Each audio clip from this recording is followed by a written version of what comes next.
Hi there, welcome back to the YouTube channel. I'm back from a holiday, the streams are back on, and I'm back doing some new deck techs. And today, while I was on holiday, I got requested to look at this one. So, today is the Seriema.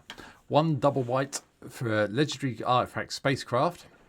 Obviously, with the new rules that came in with Edge of Eternities, we can now have legendary artifacts that can be crewed or mounted or whatever. In this case, stationed in the command zone as your commander. So, yeah, you all know that anyway. So I'm just talking to people who may not have been here before. So welcome if you haven't been here before. But this one's nice. When he enters play, you get to search for a legendary creature card, put it in your hand, reveal it and put it in your hand and shuffle. And then if you get the 7-up, you can turn it into a 5/5 flyer and it gives all your other tapped legendary creatures you control have indestructible. Yeah, you don't have to attack with Seriema if that happens. You can get a whole load of legendary creatures in play and just attack and they're all indestructible. So, yay, sounds good to me. So here we go. Here's what today's deck really does look like. So, starting at the top, I know they're not legendary creatures before anyone says anything, but I am playing 3 versions of Elspeth in the deck. Starting with the Archangel, so we can get the 1/1 white soldiers, creature tokens, we get some blockers, but the pumping of the -2 is quite nice as well. And then we can return, with -6, return all our mana value of 3 or less permanent cards from our graveyard to the battlefield, which can help. The Storm Slayer is also in as well to double up our token production. And finally, Elspeth Sun's Champions here as well to give us loads of tokens or blow up everything with power of 4 or more, which can help. The -7 is also very good as well if we can get that far to give everything +2/+2 and flying. Creatures, we have 32 creatures in the deck, and they are all legendary white creatures, which we can always just go and search with Seriema. Starting with Ismuro, the Hound of Kondo, and then Yozumaro, Ever Faithful, to get bigger as we play all our legendary creatures or permanents. Ambrosia, the White Heart, comes in for Final Fantasy to bounce things around and give us a little bit of a landfall trigger just for the laugh factor. Anafenza to pump all creatures up so they come in when we do the whole bolstering thing. And Felia, the Exuberant Shepherd, is also in. Now, this one's nice because you can exile another permanent and bring it back at the beginning of the next end step with a +1/+1 counter on it. So, you know, well, Felia anyway gets a +1/+1 counter. So we quite like that. It saves some of our creatures if we need them to be saved from something. Sinu X Keen-Eyed Protector's also in. Now, I've played against this as the commander, which is ridiculously good. It was a very good game we had against this deck. So it's included here, and I may come back to Xenu at some stage just to look at them from a point of view as a commander. But this one's nice because you can exile it and gain 2 life. And then whenever we attack with a legendary creature and it isn't blocked, we get to bring this back into play, tapped into the battlefield attacking. So it's quite nice. A little bit of, I don't know, disruption. Let's go with that. Thalia, Garden of Thraben's here to make everything cost 1 more that isn't a creature. And then Adeline, the Resplendent Catharzin, to give us even more creatures as we attack. And Offenza, the Unyielding Lineage, gives us a way of our, well, legendary creatures giving us spirits basically when they die. So, you know, all good fun and games. Boromir, Warden of the Towers in, just to counter spells that aren't cast or no mana was spent on them. And then we can actually give everything indestructible if we need to, when this is in play. And we get to do the Ring Tempts You bit as well, which doesn't really have much effect in the game. But it's there, it's useful ability sometimes. Gata and Luzu come in from the Final Fantasy Commander decks. Choose target creature you control, prevent all the damage that would be dealt to it, and put that many +1/+1 counters on it. It does upset the combat maths quite significantly sometimes. And then from Edge of Eternities, Halia, Guided by Light, might as well be here to gain us some life and hopefully give us some card draw. From there, Linden, the Steadfast Queen, seemed to be a bit of a no-brainer. We've got loads of white creatures, so we might as well attack with them and gain some life that way. Lorna, the Third Path, is in just to double up, you know, give us that destruction of an enchantment or an artifact that's annoying us, or give us a bit of card draw for us and someone hopefully we've made friends with. The other version of Thalia is in as well to stop all the creatures with haste attacking us and making sure our opponent's non-basic lands come into play tapped. And then Venet, Heart of Hydaelyn, I think that's how we say it. Whenever you cast a legendary spell, we get to draw a card. That's fine. And if we can flip it, our deck goes mad. Yeah, more ways of drawing cards, so that's pretty good. Orion, Venerated Guardian, also makes an appearance. Attacks +1/+1 counter on it. Exiles something with power less than the power of Orion. So, you know, so you attack with this, you go through 3/3s. You can exile anything that's 2 power or less, and so on and so forth if you keep it in play. Beezer, the bounding springs in just in case we get behind, and I do quite like this elemental elk, I have to say. It's one of my favourite white legends currently. From there, Dion Bahamut's dominance in as well, so we get a knight token and give things flying. We haven't got that many knights in the deck, but transforming it round, into Bahamut Warden of Light is always good fun if you can make it work. Gandalf, the White Rider, comes in from Lord of the Rings as well. Whenever you cast a creature spell, creatures you control get +1/+0 until the end turn you get to scry one. And then when Gandalf dies, you get to put it 5th in the top of your library. So I'm happy with that plan for Gandalf.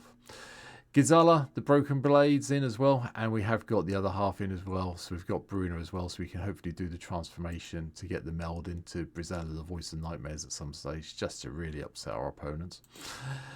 Linvala, Keeper of Silence here, a little bit more of a stacking effect. Activate abilities of creatures your opponent's control can't be activated. Mangara's in to give us that card draw when we get attacked. Muriel for more soldier tokens as we attack and stop people doing things on our turn to a certain extent. Odric Lunark Marshal is also in as well, so we can do the same, start showing everyone's abilities around, which is lovely with this deck. And Goda, Geist Avenger, is also in as well. Whenever a creature an opponent controls becomes tapped, if it isn't declared as attacker, you get to put a +1/+1 on it. A lot of elves floating around at the moment, ramp creatures, so on and so forth. This will give them a bit of a nightmare tapping for mana or anything else. From 40k, Celestine, the Living Saint, makes an appearance as well, so we can start returning things. Elish Norn, Mother of Machines, to double up some of our enter the battlefield triggers when they come into play, so yeah, that's fine. No problem with that. And Gandalf the White is also in as well from Lord of the Rings. So we can cast all legendary spells with flash along with our artifacts and then doubling up some of the triggers from some of those lovely cards as they come into play. The Wandering Rescuer is in as well. Nice having a bit of Convoke fun in games, and Double Strike's always good. And then giving all our other tap creatures we control hexproof is a real bonus. Linvala, the Preserver, also comes in just to help us sort of like get there a little bit more and protect us a little bit more if we need it. And as I said, we've got Bruna in the Fading Light, so we can return an angel or creature human card from our graveyard to the battlefield. Don't forget, doubling up some of the abilities, this is one of them. 3 sorceries in the deck, it just helps control the board. Day of Judgment, Wrath of God, and because most of our, well, all of our creatures are legendary, we've got Urza's Ruinous Blast in here, because let's blow everyone else's creatures up and keep all ours, why not? Instant wise, Path to Exile, Source Supply shares for targeted removal, a little bit of a game changer with Teferi's Protection, and then a Chroma's Will, because you know me, I like doing the Alpha Strike if I can, and this is doable with this deck. Artifacts wise, well, made sense to have Mox Amber in here since we are playing a legendary deck. Yes, it doesn't do anything on turn 1, I'm aware of that, unless you've been lucky enough to get one of our doggies down, but eventually you'll be able to have legendary creatures in, or permanents in play, and add that white mana that we need, so a little bit of ramping. Elixir of Immortality, stuff everything back in when it goes pear-shaped. Soul Ring, Arcane Signet, and then Horn of the Mark is legendary, so it doesn't die to Urza's Ruinous Blast. But we get to look at the top 5 cards of our library, get a creature card, put it in our hand, rest on the bottom of our library in a random order. Marble Diamond for a bit more ramping, along with Mind Stone. Pearl Medallion to cut the cost of our spells down. Thought Vessel for the ramping. Win Mono, so the Throne of Eldraine's here. And because we are looking at this and we're going to have things we can crew, the Pahelian 2's in as well. Flying First Strike Vigilance, when it attacks we get those lovely angel tokens as well, which we may get more of if we've got one of the Elspeths in play that I talked about earlier. Enchantment wise, well, land tax we can ramp. Flowering of the White Tree to pump all our legendary creatures up and make them a little bit harder to kill by giving them all Ward 1.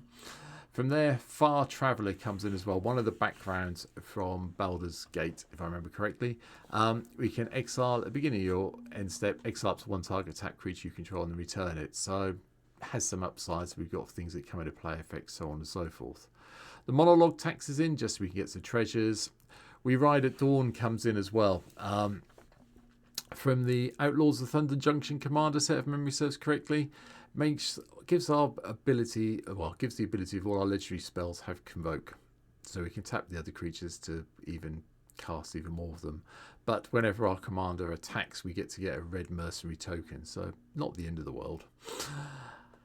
Day of Destiny, nope, Yep, no brainer. We're playing a mono white legendary deck, so we might as well have the legendary creatures getting bigger.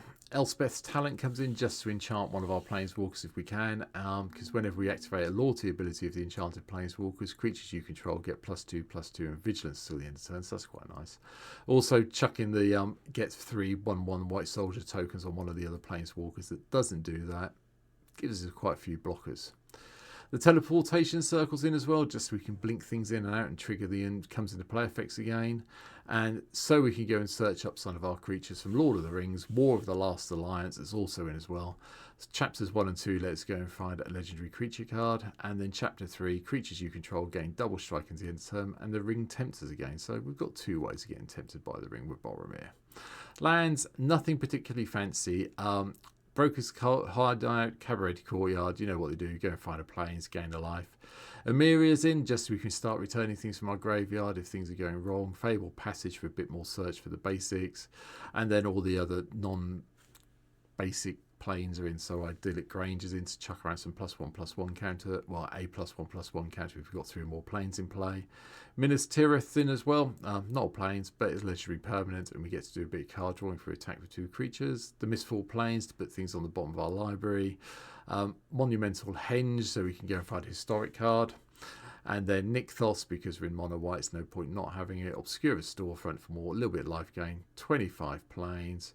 Reliquary Tower, and Rogue's Passage, just so we can get the damage through if we really need to with some of our creatures. And that's it. That is my take on the Seriema for today. I did look at doing it as a full tax deck, but it got a little bit too confusing to do on MTGO, and yeah, I don't really like playing stacks decks that much, so I left it this way. There's a little bit of stack seal still in it. I mean, I haven't put the 3 mana enchantment in Ghostly Prison, that's not in here. You can put that in if you want a bit more taxing effects in there, but I decided to play it a bit more simple. I mean, it is a bracket 3 deck as it stands because of the Seriema itself counting as a tutor. So, you know, end of the day, all good fun. Hope you've liked this one. Let me know in the comments. Please hit the subscribe button, hit the like button, hit the share button, do all the things to help to keep the YouTube algorithm happy, and I'll be back tomorrow with yet another one from Edge of Eternity. So, see you tomorrow. Have a good one. Bye.